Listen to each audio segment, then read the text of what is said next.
Hey guys, so I'm back now for the temperature scales video. It's still to do with the internal energy, but because this could be put into another video, I'm just going to do it.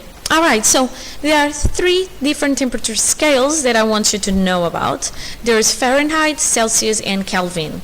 And when you're doing your exercises, it's very important that you actually say which temperature scale you're using. So for example, 0 degrees Fahrenheit or Celsius, Kelvin doesn't use the degrees, is when it's cold outside. But in 0 Kelvin, really, you're dead. You're not alive at 0 Kelvin.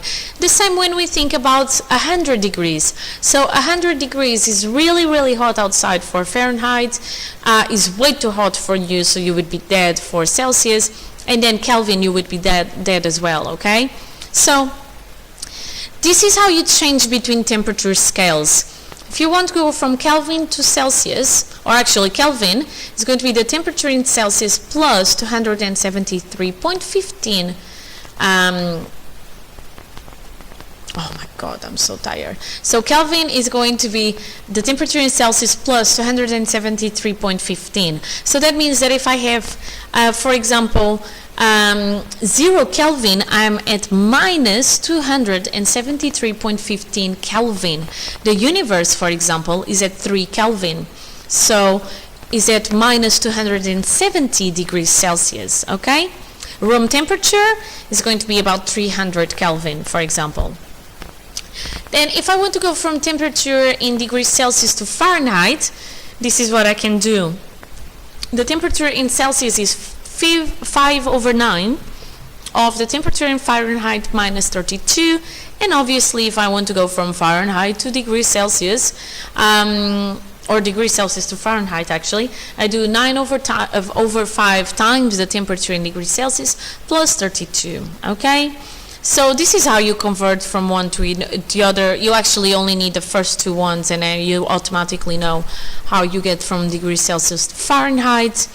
If you're doing AQA physics, they don't really use the Fahrenheit, so you don't only need to worry about the degrees Celsius and Kelvin. You never say degrees Kelvin, okay?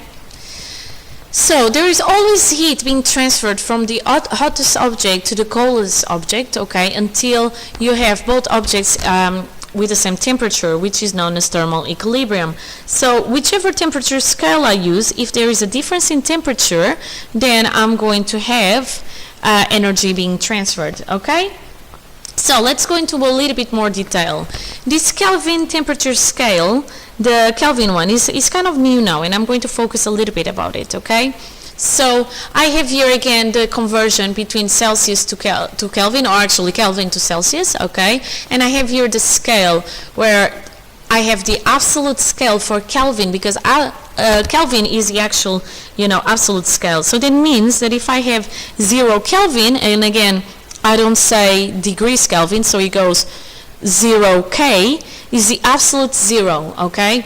And no object should have a temperature below absolute 0.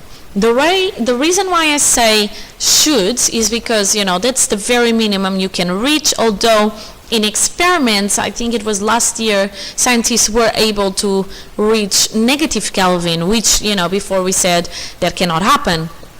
So that still is not in the books, and this is still stuff that is happening at the moment. So we need for now to keep saying that the absolute 0 is 0 Kelvin, okay? And oh yeah, I normally say a joke here, but I don't know if that's going to be like okay, and that can be another joke. But anyway, so I say the joke about two scientists, and one that went to 0 Kelvin and he was okay, something like this. But anyway, so 0 Kelvin is 0 and K, so kind of okay.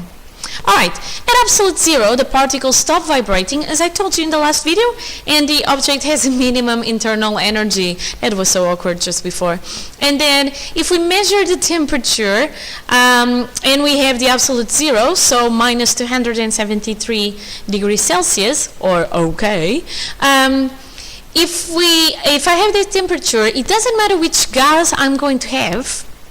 The pressure at the ice point and the steam point, if I plot them, whichever gas already, as I told you, and if I plot those points and I draw a line and keep going on the line until I reach 0 Kelvin, the lines between the 2 points will always cut at the same point, so at minus 273.15 degrees Celsius. And this is a minus here. The minus went on this side and I could never take it off. I don't know why.